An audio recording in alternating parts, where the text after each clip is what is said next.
गुरुर्ब्रह्मा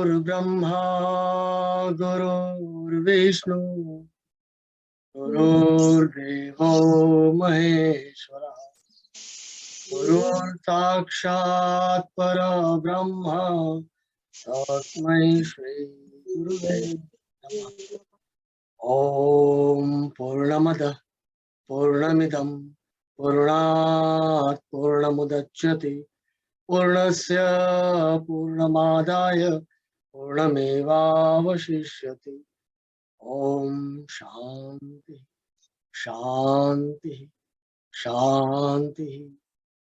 विश्व कल्याण हो, सभी कर्तव्य परायण हो, परस्पर प्रेम भाव। नारायण नाम।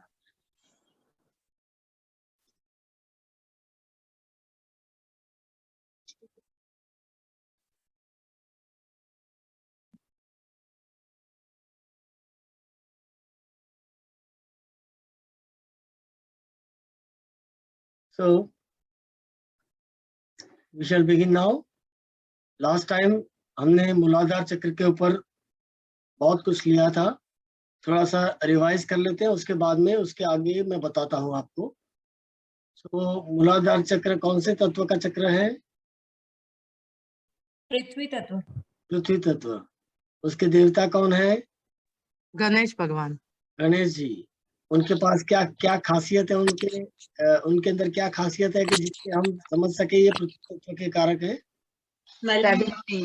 हाँ, शांति, स्थिरता, दृढ़ता और लंबी ट्रंक, जिसे वो इसी तरह से गंध को सूंघ सके, गंध को ले सके। राइट। अब बोलने के बाद में यू कैन म्यूट। हाँ, यू शुड म्यूट। ओके। और इस तत्व का की जो खासियत है, वो जो मतलब तन्मात्रा है वो गंध है, लेकिन उसकी खासियत क्या है? वो धारयति इति धरा, ये पूरी धरा ही पृथ्वी तत्व है जो हमें धारण करती है।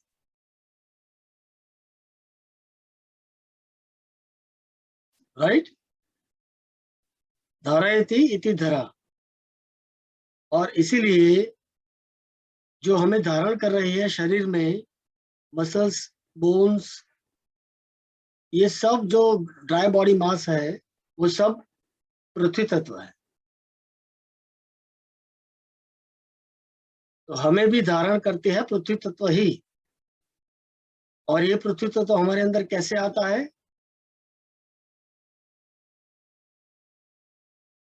भोजन से। हम जो भोजन करते हैं वही पृथ्वी तत्व में कन्वर्ट होकर हमारे अंदर स्टोर होता है और हमारा ग्रोथ होता है, वेयर एंड टेयर होता है। राइट। अब इसकी दूसरी खासियत ये है कि ये ट्रांसफॉर्म हो सकती है, एक स्वरूप में से दूसरे स्वरूप में उसको मोल्ड किया जा सकता है। हर एक एलिमेंट ट्रांसफॉर्म हो सकते हैं।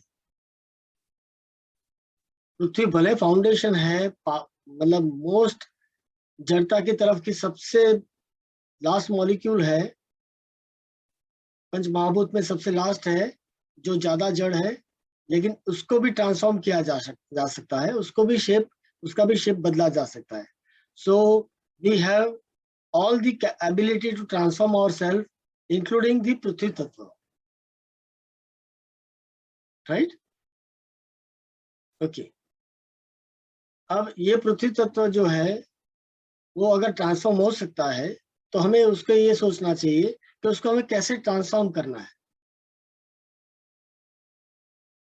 तो इसकी अंदर की जड़ता को दूर करने का काम करना है। सबसे पहले इसकी जड़ता को दूर करो। अब जड़ता कैसे दूर होगी? जब आप बहिरंग योग, आसन, प्राणायाम करोगे तो उसके अंदर फ्लेक्सिबिलिटी आएगी, उसका ट्रांसफॉर्मेशन होगा। राइट। इसको उपयोग बोलते हैं, उपयोग।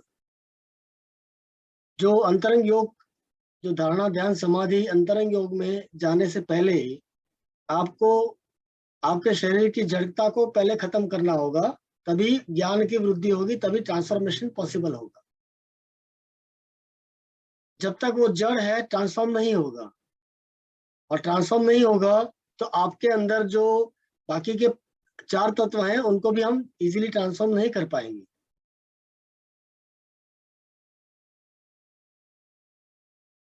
क्योंकि धारण तो कौन कर रहा है? धरती ही कर रही है, राइट।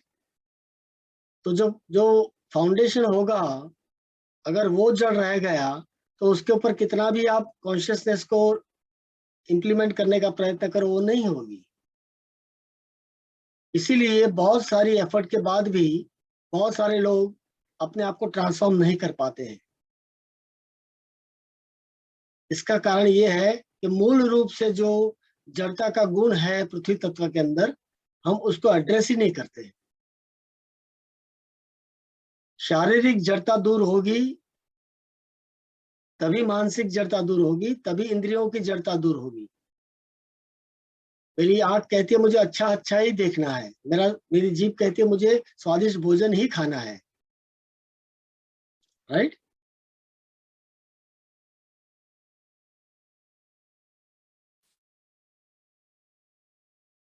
जो लोग लेट जुड़े हैं उनको मैं वार्न करना चाहता हूं, इसीलिए मैंने अभी तक जोड़ा नहीं था।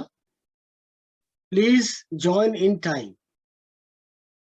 बहुत सारी कुछ चीजें हैं जो पहले में ही मैं शुरुआत में ही मैं समझाता हूं, और वो बहुत इंपॉर्टेंट है। योग तो हम करेंगे सब, पर अगर बिना समझे योग किया तो उसका कोई परिणाम नहीं निकलेगा। It is a transformational science leading to transcendence. और ये ट्रांसेंडेंस जो है एनिमल से ह्यूमन और ह्यूमन से डिवाइन बनने का एक ट्रांसफॉर्मेशन प्रोसेस है। अगर हम एनिमल जैसे ही रहेंगे, ह्यूमन नहीं बनेंगे, तो हमारे डिवाइन बनने का तो सवाल ही नहीं पैदा होता, right. We are born divine, converted human, devolved animal, right? And now again we have to reverse ourselves. ते हेया प्रतिप्रसवा, प्रतिप्रसवा उसको प्रतिप्रसव बोलते हैं। सर इसमें कुछ क्वेश्चन है, पूछ सकती हूँ? Yes yes. आपने बताया कि शारीरिक जड़ता दूर होगी तभी मानसिक जड़ता दूर होगी, तो yes. पहले मानसिक जड़ता दूर होगी फिर शारीरिक आएगा, तो पहले शारीरिक आएगा सर? मैं आपको बताता हूँ, जो लोग बाहर से अंदर की तरफ जाना चाहते हैं, जो लोग अपने अंदर से आत्मा के प्रकाश को नहीं महसूस कर पाते हैं, जड़ता की पराकाष्ठा पे है, उनको बाहर से अंदर जाना पड़ता है। तो उनको पहले शारीरिक स्थूलता और शारीरिक रिजिडिटी कम करनी पड़ेगी, राइट। जो लोग अंदर, जिसका आत्मा जो है वो प्रकाशमय है, उसका प्रकाश को ग्रहण कर सकता है शरीर, तो फिर आत्मा से ही करना अच्छा होता है। इसी को आध्यात्मिक वाद बोलते हैं। तो हम आत्मा से सीधा तो बच्चे हैं तो कर सकते हैं। मैंने अभी बताया कि बच्चा is divine converted into human and devolved into animal type. धीरे धीरे हम, बच्चे जो है ना भगवान का स्वरूप होते हैं, यू नो दैट, राइट। उनके अंदर कोई मल नहीं होता है, कोई ग्लानि नहीं होती है, कोई अंतराय नहीं होता है। उनका प्रॉपर डेवलपमेंट हो सकता है अगर वातावरण मिले तो अच्छे वातावरण में उनको ग्रो कराना ये एक हमारी जिम्मेदारी है, राइट। बट वो हम उसको नहीं दे पा रहे हैं, क्योंकि आज का संसार जो है, कलयुग का संसार, वो इंसान को देवता रहने ही नहीं देता है। सत्य अहिंसा ब्रह्मचर्य परिग्रह का पालन ही नहीं करने देता है, राइट। तो हम डिवॉल्व हो रहे हैं, तो हमें रिवर्स में जाना है, प्रतिप्रसव करना है। जो मार्किंग, जो नेगेटिव मार्किंग हमारे जीन पर, आत्मा पर आते हैं, ये अनुभवों के द्वारा, सराउंडिंग के द्वारा, इकोसिस्टम के द्वारा, समाज के द्वारा, उसको दूर करके वापस से डिवाइन लाइफ में जीना है, डिवाइन बनना है। और ऐसा नहीं है कि मोक्ष होने के बाद आप रहते नहीं हो, आप रहते हो मोक्ष के बाद, लेकिन आप डिवाइन लाइफ में रहते हो, इसलिए आपको कोई बंधन ऑब्स्ट्रक्ट नहीं करता है, और ये बंधन नहीं होना ही मोक्ष है। राइट? आप देखो, आप छोटे बच्चे को कुछ भी बोलोगे, कुछ भी बताओगे, डराओगे, तो भी वो डरेगा नहीं। उसको आप 20 माले की छत के ऊपर पैराफिट पे चलाओ, वो चलेगा।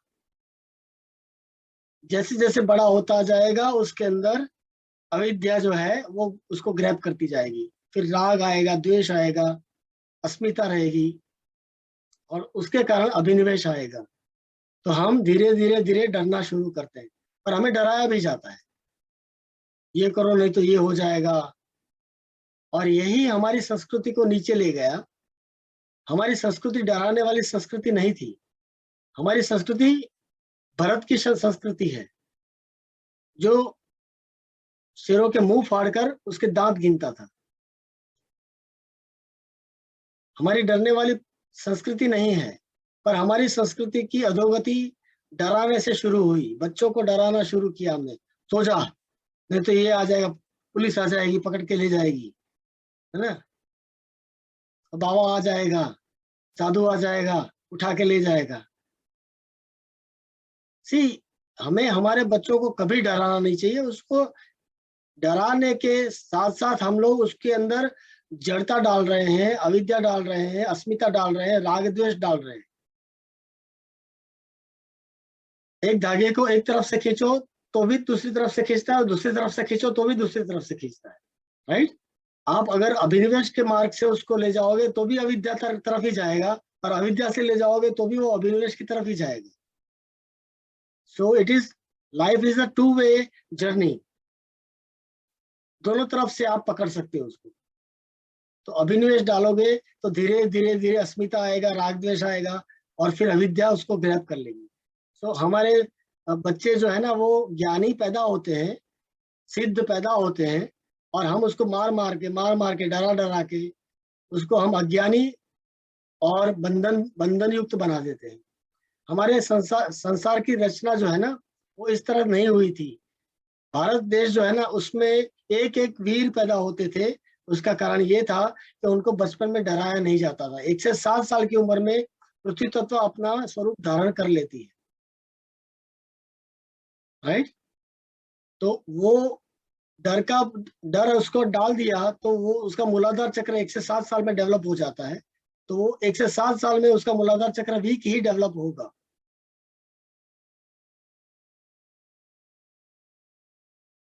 अब हमें अगर पृथ्वी तत्व को मजबूत करना है तो क्या करना चाहिए? मंगल का, आपको उसके मंगल क्यों बताया है? कि आपके अंदर साहसिकता डेवलप करो। अभिनिवेश को दूर करना है तो क्या करना पड़ेगा? कोई बोले ये स्मशान में रात को नहीं जा सकते हैं, 12 बजे भूत नाचते हैं, तो पहले जाओ स्मशान में जाके बैठो। ये हमारा कल्चर बताता है। देखो, शिव जी का दूसरा स्थान क्या था कैलाश के बाद? स्मशान। तीसरा भूलोक था। वो क्यों ऐसा बताया गया है? क्योंकि आप डरो नहीं, मृत्यु तो अनिवार्य है। राइट?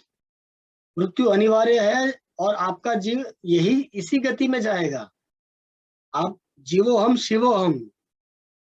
आप जो शिव स्वरूप हो, आपका दूसरा गंतव्य जो है वो स्मशान है। अब स्मशान में रहने वाला भूतों से डरेगा कभी? कभी नहीं डरेगा। तो कभी डर कोई दिखाए तो उसका सामना करो। Face this frightening act. इसको फेस करके आप विन करके बाहर निकलो, आपका मूलाधार अपने आप ठीक हो जाएगा। अब हम कहते हैं ना कि साहस में सिद्धि है। क्यों ऐसा कहा गया है? गणेश जी की दूसरी पत्नी का नाम क्या है? सिद्धि। और पहली पत्नी का रिद्धि। अगर आपके अंदर सिद्धि आएगी तो रिद्धि अपने आप आ जाएगी। तो साहसिक लोग व्यापार भी करते हैं तो भी उसमें सक्सेसफुल रहते हैं। आप देखना, मैंने तो इतने सालों में स्टडी किया है कि जो लोग सक्सेसफुल हैं अपने जीवन में, उनमें 99% लोगों को बचपन में डराया नहीं जाता है। अब ये सर्वे करो, ये हो जाएगा तो गिर जाएगा, तुझे चोट लग जाएगी, ये आके तुझे पकड़ के उठा के ले जाएगा, राइट, भगवान पाप कराएगा, पाप भगवान तुझे दंड देगा। तो ये सब बातें नहीं होती है, वो लोग ज्यादा सिद्धि प्राप्त करते हैं। आप देखो, जो माँ बाप जो है बच्चों को देवता समान गिनते हैं, तो वो लिटरली देवता समान ही ग्रो करते हैं। 1 से 7 साल में आपका कंस्ट्रक्शन हो जाता है, उसके बाद में उसके ऊपर थोड़ा बहुत सुधार हो सकता है। लेकिन जो कंस्ट्रक्शन है आपका, जो सेल्युलर कंस्ट्रक्शन है, वो आपका 1 से 7 साल में कंप्लीट हो जाता है, राइट। तो हमेशा याद रखो कि मूलाधार चक्र अगर पावरफुल है तो सिद्धि अपने आप आएगी और रिद्धि भी अपने आप आएगी, और हर एक काम शुभ लाभ ही होंगे, शुभ ही होंगे और लाभदायक ही होंगे। ये कोई ऐसे नाम नहीं रख दिया, ऐसे उठा के आसमान से उठा के सब नाम रख दिया, ऐसा नहीं है, राइट। कहीं से उठा के अपने नाम ले दिए, सिद्धि रिद्धि रख दिया, शुभ लाभ रख दिया, ऐसा नहीं है। ये आपको समझाने के लिए है कि गणेश जी में जो विद्या, ज्ञान, साहस ये सब है, उसके कारण ही उनको सिद्धि और रिद्धि प्राप्त हुई, और उसके कारण ही हर एक काम शुभ बनता है, इसीलिए लाभकारक बनता है, राइट। ओके, अब पृथ्वी तत्व के जो हमने आसन देखे थे उसको रिवाइज कर ले पहले। सर 1 मिनट, हाँ जी, मुझे कुछ कहना है प्लीज।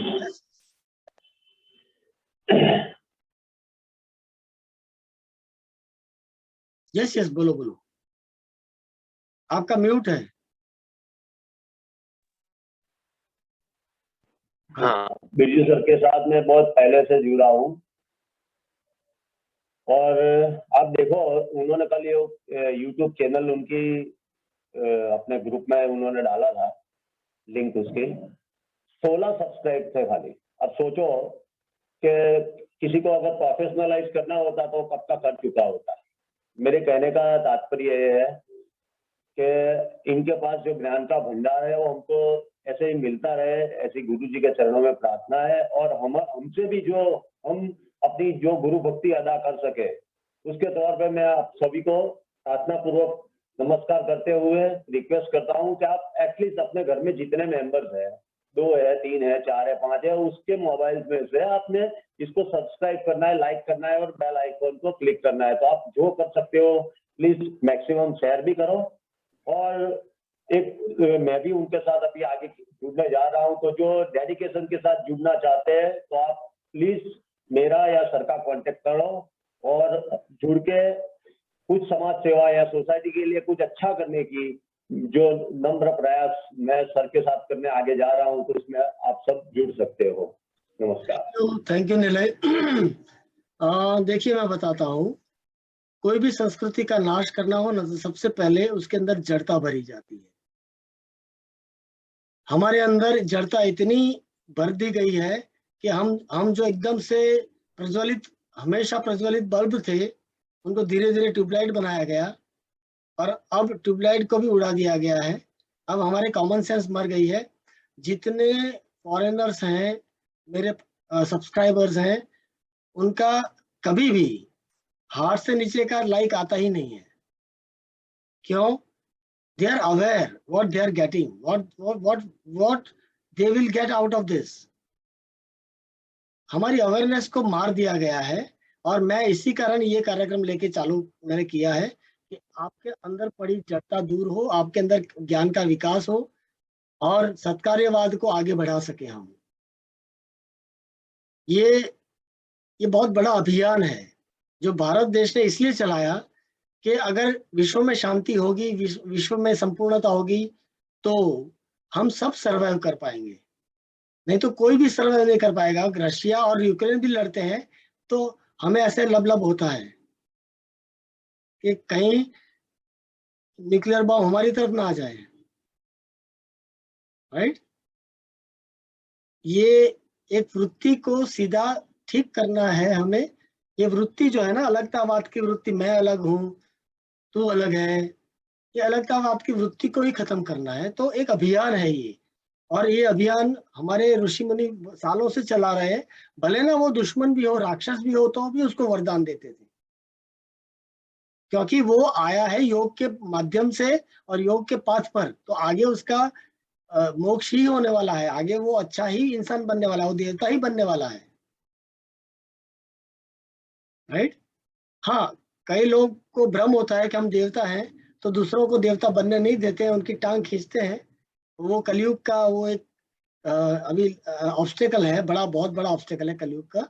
बट हमें उसको भी ओवरकम करना है। इसीलिए जो लोग मेरे जैसे थोड़े बहुत योग को जानते हैं, वो लोग ये प्रयत्न कर रहे हैं सत्कार्यवाद को प्रस्थापित करने का। जब सत्कार्यवाद प्रस्थापित होगा तभी सतयुग वापस आएगा। और आई कैन सी कि अब लोग जो है अपने अंदर फंस चुके हैं, रास्ता ढूंढ रहे हैं, एक गहरे समंदर में डूब रहे हैं, उनको एक एक तिनका चाहिए, और वो तिनका अब योग के द्वारा ही उनको प्राप्त हो सकता है। तो अब वो ट्रांसफॉर्म हो रहे हैं। So this is a good sign. चलो 1% से शुरुआत तो होती है, right. People are getting transformed. अब जो जड़ लोग हैं उनको हम कुछ नहीं बोल सकते हैं, सिर्फ उतना अपेक्षा कर सकते हैं कि वो योग मार्ग में आए तो अपने आप उनकी जड़ता दूर होगी। भले ना वो बहिरंग योग से शुरू करें, भले ना वो आसनों को तोड़ मरोड़ के करें। बहुत सारे लोग ऐसे होते हैं जो शुरुआत में प्रॉप से करते हैं, आसनों को विकृत रूप से करते हैं, लेकिन फिर भी मैं उनको बोलता हूँ ठीक है करो भाई, क्योंकि आगे जाके तो रियलाइज होने ही वाला है कि आपको ये सब नहीं करना है, आपको ट्रांसफॉर्म होना है, आपको डिवाइन ट्रांसेंडेंस प्राप्त करना है, राइट। सो मूलाधार के सब आसन थोड़े कर ले पहले और फिर आगे बढ़ते हैं। जागृतता, अपने अंदर की जागृतता को जगाइए। खड़े होकर एक पैर आगे एक पैर पीछे वीरासन करिए।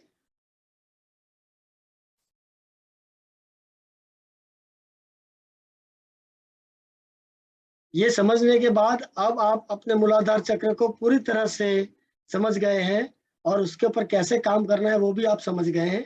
तो अब यही दिमाग में रखकर करना, वो थियरी थी, ये प्रैक्टिकल है ऐसा मत बोलना। हमें उल्लू बनाया जाता है, ये थियरी है ये प्रैक्टिकल है। कोई थियरी प्रैक्टिकल से अलग नहीं होती, राइट। थियरी और प्रैक्टिकल एक ही चीज का नाम है। आप थियोरेटिकली खूब खाना बनाते हो तो क्या वो खाते हो, खा सकते हो? नहीं। पर वो जब खाते हो तभी तो थियरी बनती है कि ये इसमें ये डालने से ये स्वाद आता है। जब तक आप उसका स्वाद नहीं करोगे वो थियरी नहीं बनेगी। सो थियरी बनाने के लिए प्रैक्टिकल चाहिए और प्रैक्टिकल करने के लिए थियरी चाहिए। सो दोनों एक दूसरे के अविभाज्य अंग है। हमें क्या समझाया जाता है, ये हाइपोथेसिस है, ये थियरी है, इसको न मानो, जो एस्टेब्लिश्ड है उसको ही मानो। पर एस्टेब्लिश हुआ कैसे? बिना थियरी के वो एस्टेब्लिश थोड़ी होता है, और बिना बिना अनुभव के थोड़ा वो थियरी बनता है, राइट। सो हमेशा याद रखो, जो लोग थियरी और प्रैक्टिकल को अलग समझते हैं वो लोग आपको बिल्कुल उल्लू बना रहे हैं या खुद भी उल्लू बन रहे हैं। उल्लू क्या होता है? जो उल्टा देखता है, जो रात को देखता है, इसलिए उसको उल्लू बना बताया गया है। हम दिन में देखते हैं, वो रात को देखता है, उल्टा देखता है।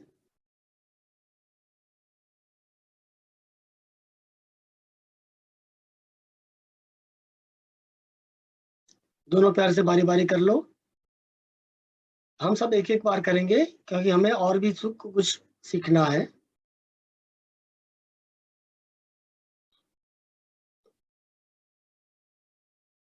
इसके बाद तुरंत ही मलासन ले लो। मलासन में दोनों फुट के बीच 2 फुट का डिस्टेंस, कोहनी दोनों पैर के इनर थाइस पर दबाकर, घुटने के नीचे दबाकर, हाथ जोड़कर हृदय के पास हाथ ले आए और मूलाधार चक्र पे ध्यान ले जाए। हर एक सांस मूलाधार तक जानी चाहिए। हम उसकी जड़ता को दूर कर रहे हैं। अगर प्राण नहीं जाएंगे तो उसकी जड़ता दूर नहीं होगी। प्राण के द्वारा ही आप जड़ता को दूर कर सकते हो। तो प्राण को वहां पहुंचाना ही हमारा टारगेट होना चाहिए।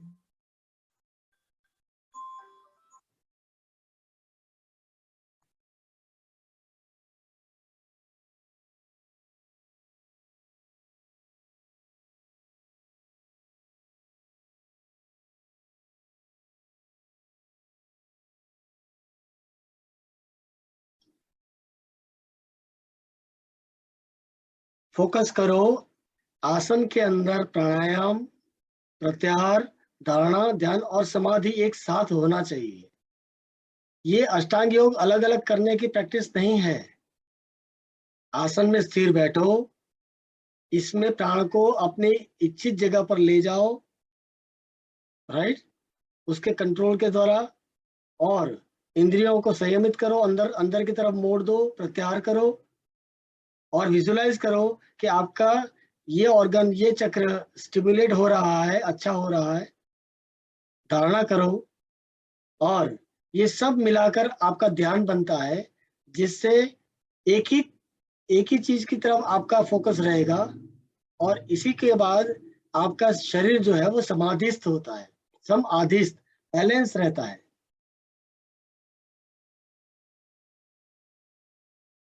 राइट, समता प्राप्त करता है।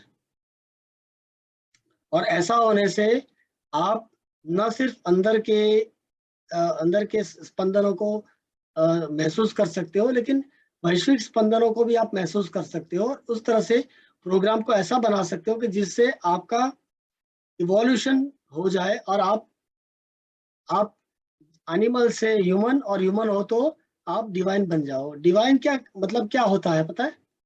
जिसके हृदय में मैत्री, करुणा, मुदिता, उपेक्षा है वो डिवाइन है।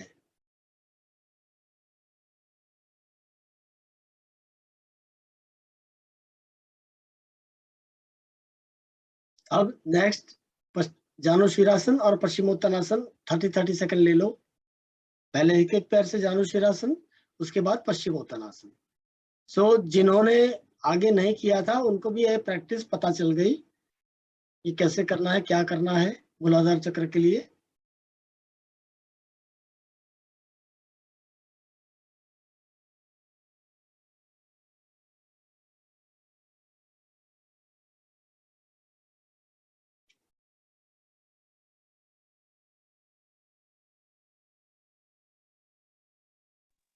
सर परविंदर जी को आप स्क्रीन पे लाओगे क्या? अच्छा ठीक है, यस यस। परमिंदर जी कहाँ गए?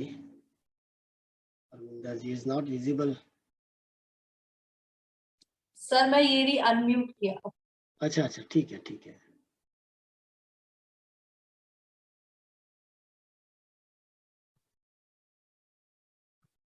यस,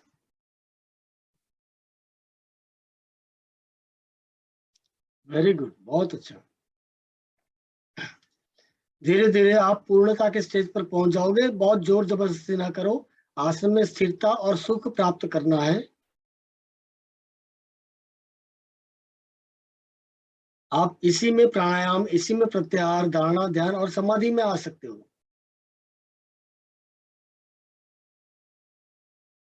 देखिए, आपके स्पाइन के दोनों तरफ आपकी लाइफ है।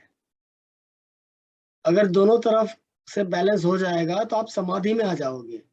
लेफ्ट और राइट का प्रॉपर बैलेंस हो जाएगा तो आपका शरीर, इसकी शारीरिक समाधि बोलते हैं इसको।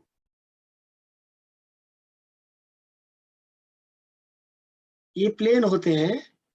सो हर एक लेवल पर हमें समाधि प्राप्त करनी है। तो आप बहिरंग योग करते हो तो आप आसन के द्वारा इसके अंदर अष्टांग योग धारण करते हुए आप समाधि अवस्था में आ सकते हो।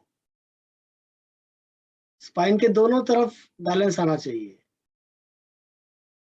जनरली आप देखो धीरे धीरे धीरे करके, पहले बच्चा होता है तो उसके स्पाइन के दोनों तरफ उसका बैलेंस होता है, पर धीरे धीरे हम जैसे बड़े होते हैं एक तरफ का हिस्सा जो रिजिड हो जाता है, एक तरफ का हिस्सा जो है वो कम यूज होके वो लैक्स रह जाता है। ऐसा नहीं होना चाहिए, हमें दोनों तरफ, स्पाइन के दोनों तरफ शरीर का स्ट्रेंथ सेम होना चाहिए, एबिलिटी सेम होनी चाहिए। इसको शारीरिक समाधि बोलते हैं।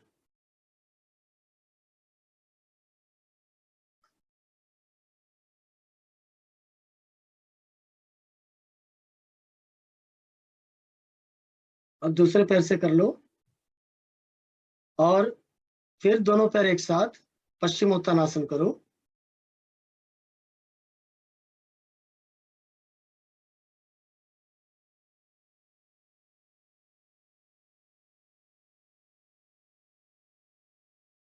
यस यस, बराबर है, यू आर विजिबल।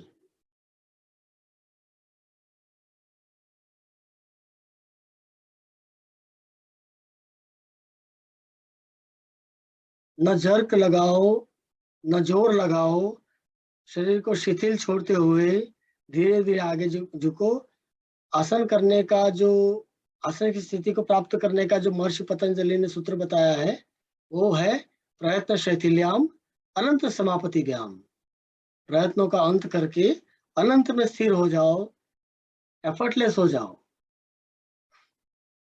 जब आप एफर्टलेस फिजिकली होंगे तभी आपका प्राणायाम होना शुरू होगा, तभी प्रत्याहार पॉसिबल होगा, तभी धारणा होगी, तभी ध्यान होगा।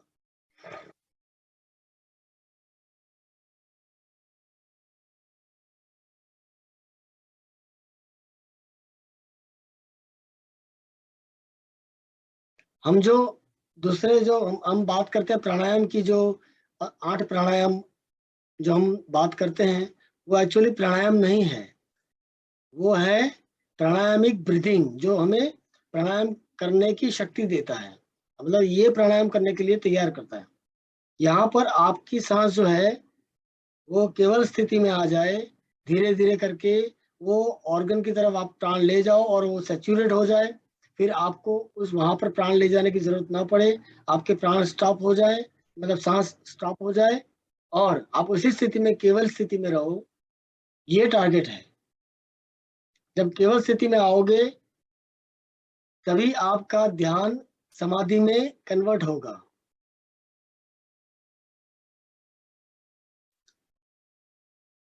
ओके, अब चौकड़ी मार के बैठ जाओ, चौकड़ी मारो और सामने आके, हाँ, अब दोनों पैरों को के पंजों को बटरफ्लाई में करते हैं, ऐसे ऐसे दबाओ साथ में जोड़ के। हाँ, अब दोनों को पकड़ के जितना एड़ी आपके शरीर की तरफ, आपके एनस की तरफ खींच सकते हो खींचो, और दोनों पैरों को थोड़ा मूवमेंट देकर उसको फ्लेक्सिबल करो, और उसके बाद आप आगे झुककर अपना हेड जमीन पर टच कराओ।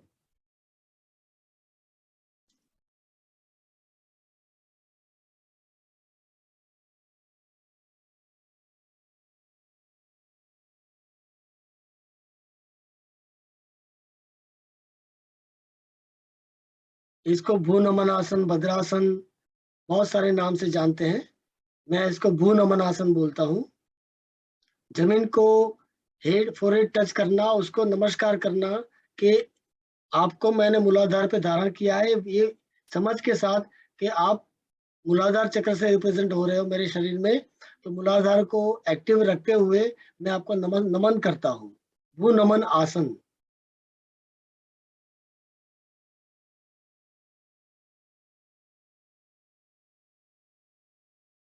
इजी बनाता हूं मैं इसको समझने में, राइट। कॉम्प्लिकेटेड नाम सुन सुन के पता ना चले कि ये आसन, ये इसका नाम के मीनिंग क्या है, तो करने का क्या मतलब है।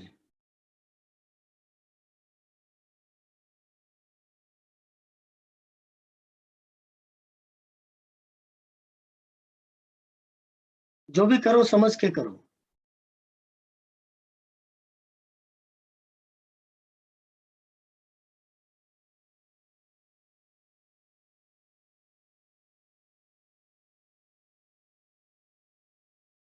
हमें स्कूल में डाला जाता है ना, वो भी समझ के डाला जाता है। हमारी शादी होती है ना, वो भी समझ के की जाती है। हमारे यहाँ बच्चे होते हैं ना, तो उसको समझ के जो हॉस्पिटल अच्छा है उसमें से लाया जाता है, मतलब उसके उसमें उसको जन्म दिया जाता है। तो हमारा जीवन पूरा समझ से चलता है, खाली योग ही समझ के बिना चला रहे हैं हम लोग। जो योग्य है वो नहीं कर रहे हैं। आसन के अंदर प्राणायाम, प्रत्याहार, धारणा, ध्यान नहीं कर रहे हैं तो आप समाधिस्थ नहीं हो सकते हो। ये शारीरिक समाधि बहुत जरूरी है, जिसके ऊपर हमारा जीवन टिका है।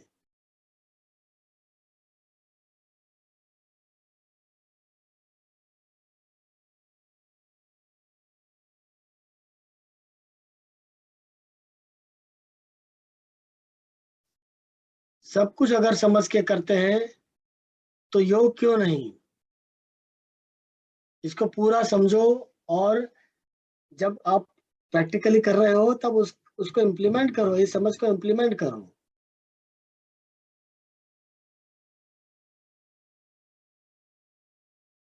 Come back, relax. जो लोग जितना जा पाते हो जाओ, ठीक है। अब चौकड़ी फिर से मार लो।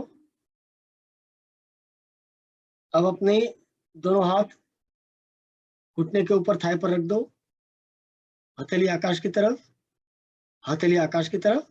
अब हम मुट्ठी दबाएंगे और मुट्ठी के साथ में एनस को स्क्वीज करके ऊपर की तरफ खींचेंगे। सो एनस भी दबेगी, ऊपर खींचेगी, और मुट्ठी भी दबेगी। दोनों साथ में करोगे तो एनस पर आप ज्यादा इम्पैक्ट ला पाओगे, क्योंकि हमारी मुट्ठी जो है ना, वो एनस के पार्ट को रिप्रेजेंट करती है।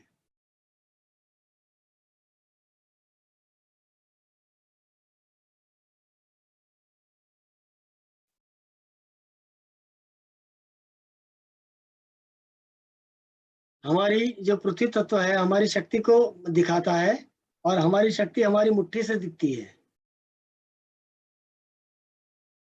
राइट। जोर से मुट्ठी दबाओ और एनएस को जोर से स्क्वीज करके ऊपर की तरफ खींचो।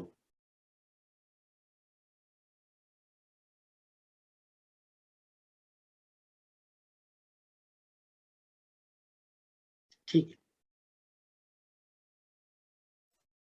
एकदम इरेक्ट बैठो, सीधे बैठो, बराबर एकदम सीधे, हर एक वर्टिब्रा सीधा। आप मूल बंद करके ऊर्जा को ऊपर स्पाइन में ऊपर ले जा रहे हो। याद रखो, अगर टेढ़ी स्पाइन होगी तो ऊपर ऊर्जा नहीं जाएगी, कोई चक्र में फंस के एक्यूमुलेट होके उस चक्र को का दोष पैदा करेगी। इसलिए स्पाइन इरेक्ट होना बहुत जरूरी है, नहीं तो ऊर्जा कहीं पर फंस के ना रह जाए। ऊर्जा अगर रुक जाती है तो भी प्रॉब्लम है।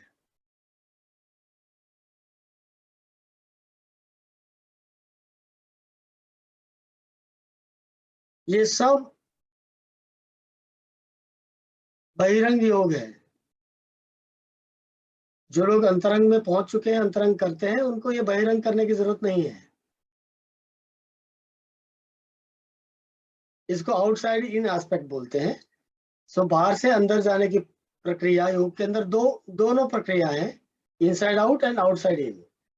जो हम प्रैक्टिकली अभी ये जो कर रहे हैं वो ज्यादा स्थूल लोगों के लिए, जड़ लोगों के लिए है।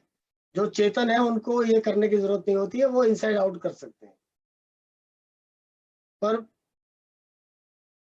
99.99% लोगों को जड़ बना दिया गया है। हमने जड़ता को आत्मसात कर लिया है। हमारी बहुत बड़ी सिद्धि है जड़ता को आत्मसात करने में। हम हर एक चीज में जड़ता को प्राप्त कर लेते हैं, चेतन प्राप्त ही नहीं करते हैं।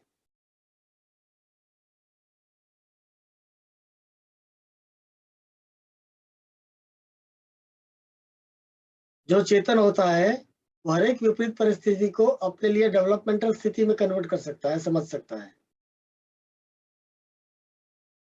और जो जड़ है वो हर एक परिस्थिति को अपने विपरीत परिस्थिति में ही कन्वर्ट कर लेता है। जो चेतन और जड़ का फर्क आपको समझना हो तो ये समझो, आप एक ही क्लास में सब 100 बच्चे पढ़ते हैं, 10 बच्चे बोलेंगे कुछ समझ में नहीं आता इसलिए मैं एग्जाम में फेल हुआ। टीचर बराबर बोलते नहीं है। किरण बहन, ऐसा हुआ था, यूनिवर्सिटी में जब मैंने लेक्चर्स लिए थे तो 10-12 लोग इकट्ठा होके गए थे कि सर जो समझाते हैं वो समझ में नहीं आ रहा है, और वो फरियाद किया था लिटरली। आई नो सर, वो हाँ। हुआ। हाँ, यस यस, नहीं नहीं, दुख नहीं, दुख इसमें दुख की बात नहीं है, वो उनकी प्रकृति दिखाता है। सही है सर। आप समझे? तो मैं तो उसी समय मैंने तो बताया था कि ये उनकी प्रकृति है, उनकी समझ है। बाकी 90 लोगों को आप पूछो कि उनको समझ में आता है कि नहीं आता है। अब 10 लोगों को नहीं समझ में आता है तो उसमें मेरी कोई गलती नहीं है। हाँ, नहीं, वो सही अगर 90 लोगों को पता नहीं चलता, समझ में नहीं आता, तो मेरी गलती होती, राइट? Yes sir. ये सर एक होता है। पूछना था कि एनएक्स को ऊपर की तरफ माने मूल बंद करते हैं तो साथ में थोड़ा सा उड़ियान हो जाता है ना? नहीं, मूल बंद ही करोगे तो तीनों तीन बंद अपने आप होंगे, पर वो माइल्ड होंगे, वो आपको रियलाइज नहीं होगा। आप हाँ, थोड़ा सा मूल बंद पे ही रखो, आपको बाकी सब फोकस करने की जरूरत नहीं है, वो अपने आप जो होता है होने दो। एक्चुअली आपको ऐसा फीलिंग आएगा थोड़ी समय के बाद कि आपका पूरा स्पाइन जो है ना वो बिल्कुल गायब हो गया है। अगर मूल मूल बंद आप करते जाओगे तो आपका शरीर की जो स्थूलता है ना वो सब गायब हो गई, आप लेविटेट कर रहे हो, ऐसा फीलिंग आएगा आपको,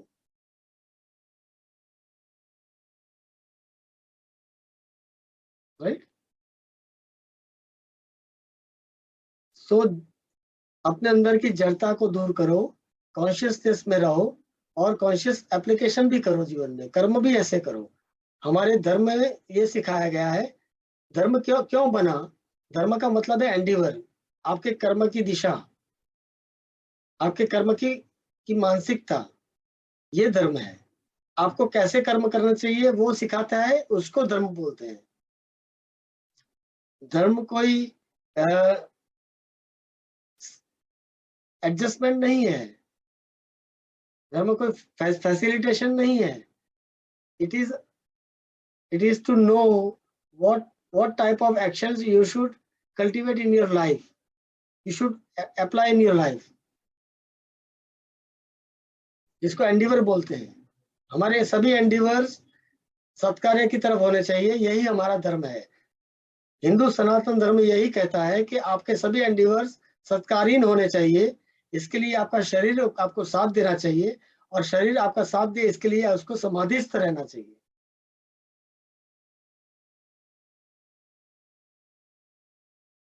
और समाधि के बाद ही आपका डिवाइन ट्रांसफॉर्मेशन शुरू होता है। समाधि तो एक अवस्था है, ह्यूमन बनने की अवस्था है, ह्यूमन अवस्था है।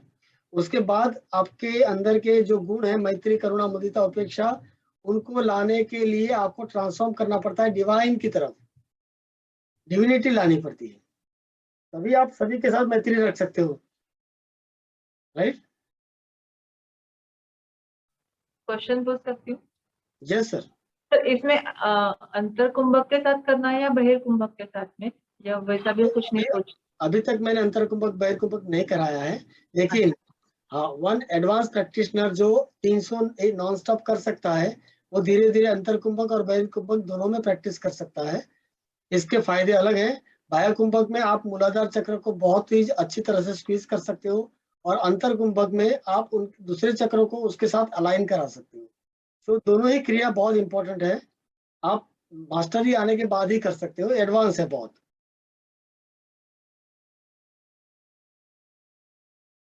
इसमें अगर आपकी मास्टरी आ जाती है तो then you can do that अंतर कुंभक और बहिर्कुंभक। मैं मेरे एडवांस स्टूडेंट्स को सिखाता हूँ अंतर कुंभक और बहिर्कुंभक में करना, लेकिन अभी ये जनरलाइज क्लास है जो कि आप सब एडवांस हो, लेकिन इस प्रैक्टिस में इतने एडवांस नहीं हो सकते हो हर एक, क्योंकि चक्र की इस फोकस प्रैक्टिस को अभी तक कोई कराता ही नहीं है। लोग क्या लाभ, वो लोग क्या बोलते हैं, आप ये करोगे ना तो आपको बिजनेस में लाभ हो जाएगा, आप सक्सेसफुल बिजनेसमैन हो जाओगे, आपको बहुत पैसा मिलेगा, मूलाधार चक्र का जो काम है ना वो आपको बहुत पैसा देना है, लक्ष्मी की बारिश हो जाएगी आपके ऊपर। ये लोभ लालच देकर योग कराते हैं आपको, ये चक्र बैलेंसिंग कराते हैं, बहुत ही गलत बात है।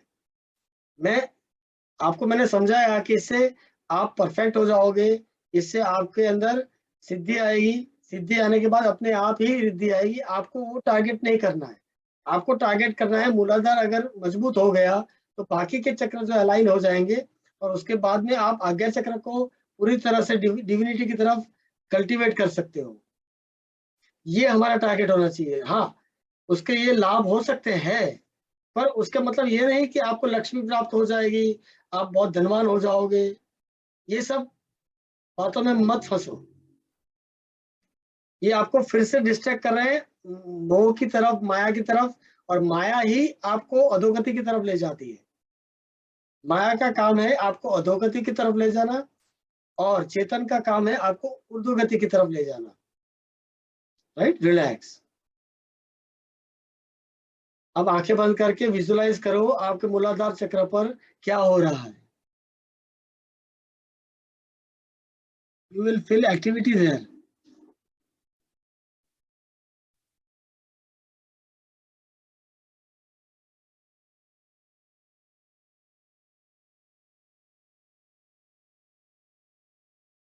अब हम ताड़न क्रिया पे जाते हैं।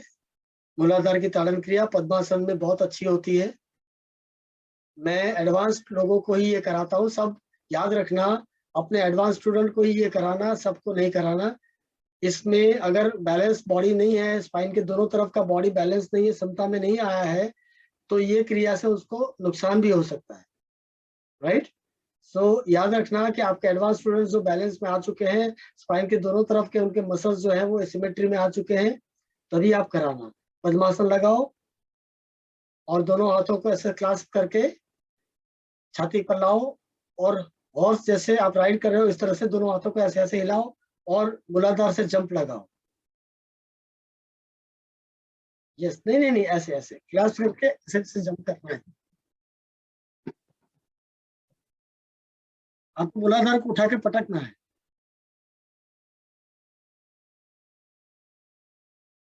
यस यस, बॉडी बॉडी जाएगा, बॉडी जाएगा, जाने दो। यस, हाँ, घूमता है, घूमने दो, जो होता है होने दो, कोई चिंता मत करो।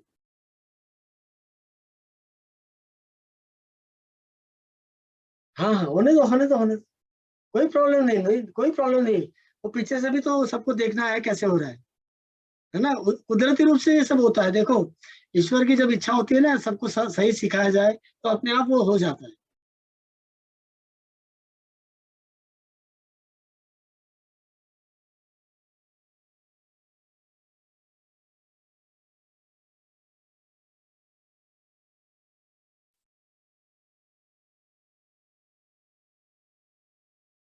जो लोग पद्मासन नहीं कर सकते हैं वो चौकड़ी मार के कर सकते हैं ये क्रिया।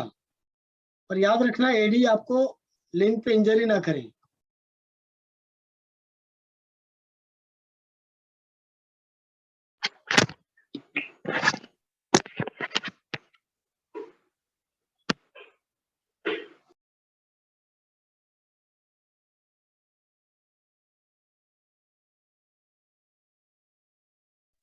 सर अगर फास्ट ना हो, स्लो हो तो चले ना? अरे हाँ हाँ, शुरुआत तो स्लो ही होगा, पर आप याद रखना कि आपको इंजरी ना हो जाए। इसमें ये एडवांस क्रिया है, इसमें इंजरी होने की संभावना है। तो आप स्लो करके ही प्रैक्टिस करें और धीरे धीरे धीरे उसकी इंटेंसिटी अपने कॉन्फिडेंस के साथ बढ़ाते जाएं, कि जैसा कॉन्फिडेंस आता है वैसे वैसे इंटेंसिटी बढ़ाते जाएं। राइट, तो ये एडवांस अच्छा, एकदम बॉडी में एकदम गर्मी सी आ जाती है, ऐसा होता है? Yes, thank you. Okay, so relax now everyone. थोड़ा रिलैक्स हो जाओ, अनुलोम विलोम करके अपने, अनुलोम विलोम जो है ना वो प्राणिक बैलेंस है, left to right, right to left. हमारी जो सिमेट्री, हमने फिजिकल सिमेट्री जो लेते हैं ना वो आसन के द्वारा, वैसे ही अगर प्राणायामिक सिमेट्री, प्राण की सिमेट्री लेनी है लेफ्ट लंग में और राइट लंग में, अगर सिमेट्रिक वे में आपको प्राण भरने हैं तो अनुलोम विलोम करके आप सिमेट्री कर सकते हो। सो इसको प्राणायामिक सिमेट्री वाली प्रैक्टिस बोल सकते हैं। Right, anulom vilom is the key to balance your प्राणा।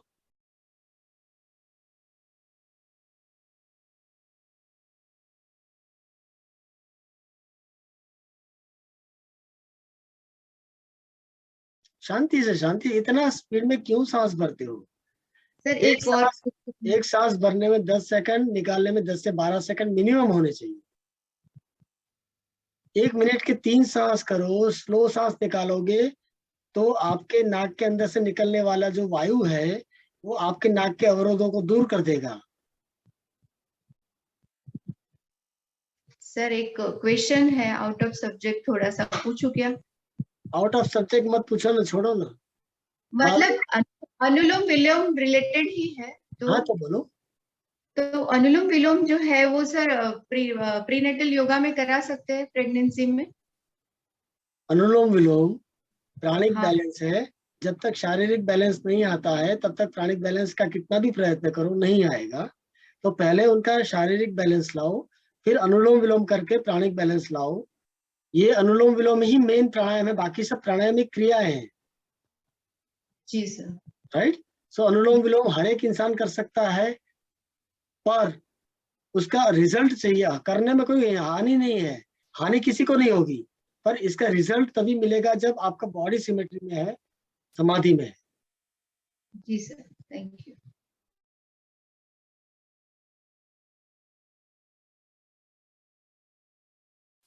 1 मिनट के 3 से ज्यादा सांस नहीं चलने चाहिए। अगर आप योगी बनना चाहते हो तो, हाँ भोगी बनना चाहते हो तो कितने भी करना है कर लो।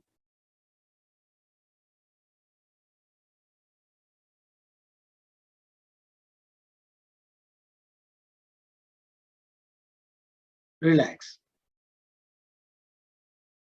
अब लम बीज मंत्र करते हैं। पहले उंगली और अंगूठा मिलाकर ऐसे मिला दो और उसको थाई पे रख दो।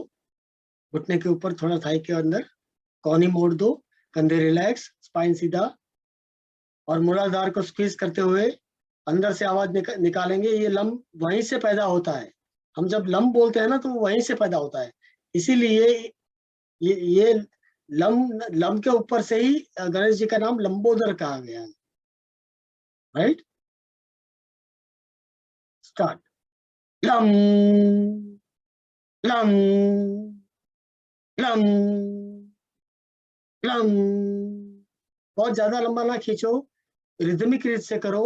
तो आप लंबे समय तक करोगे तो आपको थकान नहीं लगेगी और एक रिदम में आ जाओगे आप, और रिदम के कारण आपको बोरिंग नहीं लगेगा।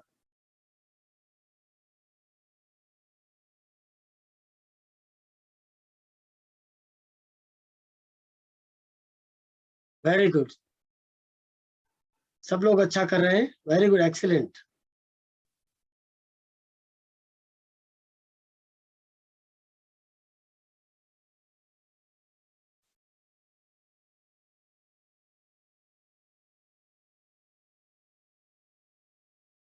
वाह वाह, गुड गुड गुड, सबका सही हो रहा है।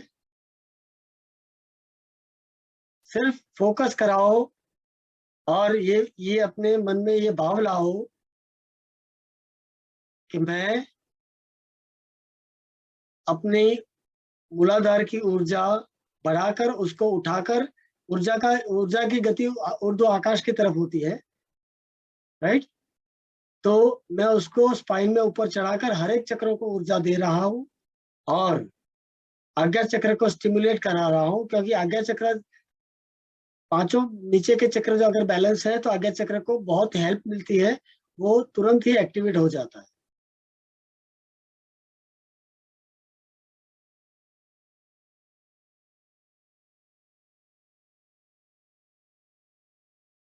क्या हुआ अनीता जी, आप आज वीडियो आपने चालू नहीं किया? नहीं तो 100% वीडियो ऑन है सबके।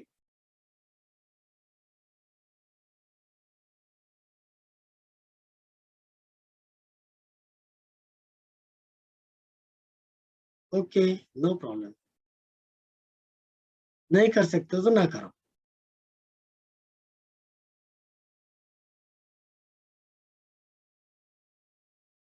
Okay, great. काम करते करते आप योग सीख रहे हो, that is very good, very good.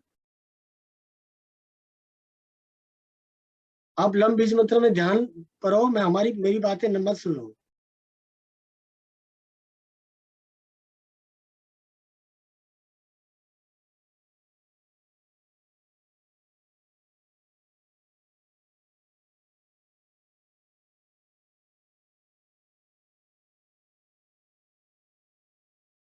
You can take support.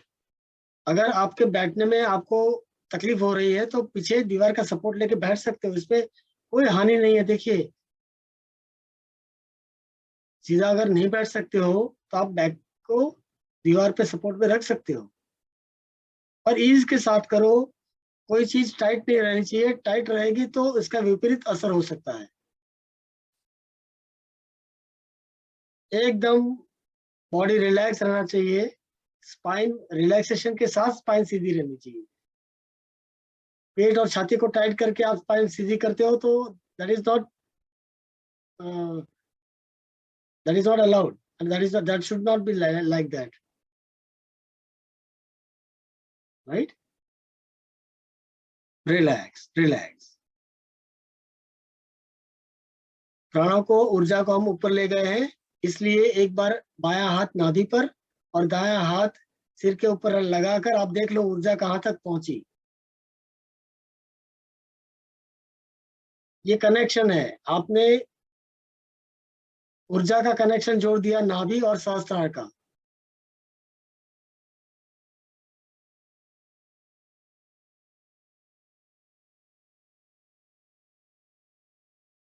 ये करने से आपको ऊर्जा का अनुभव होना शुरू हो जाएगा।